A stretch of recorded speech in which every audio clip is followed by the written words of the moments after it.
আসিফ মাহমুদ। অতীতে বিএনপি বহু ভুল করেছে, এতে কোনো রকম সন্দেহ নেই।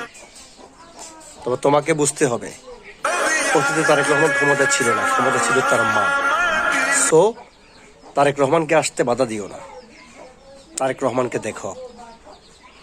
শেখ হাসিনাকে গণ অভ্যুত্থানের মাধ্যমে তাড়াইছ, তারেক রহমান যদি ভুল করে গণবিস্ফোরণ ঘটাবে, এতে কোনো রকম সন্দেহ নেই।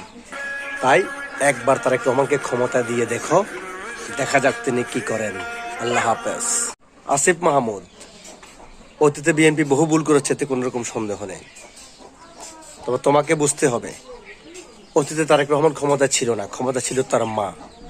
সো তারেক রহমানকে আসতে বাধা দিও না, তারেক রহমানকে দেখো। শেখ হাসিনাকে গণ অভ্যুত্থানের মাধ্যমে তাড়াইছ, তারেক রহমান যদি ভুল করে গণবিস্ফোরণ ঘটাবে, এতে কোনো রকম সন্দেহ নেই। তাই একবার তারেক রহমানকে ক্ষমতা দিয়ে দেখো, দেখা যাক তিনি কি করেন। আল্লাহ হাফেজ।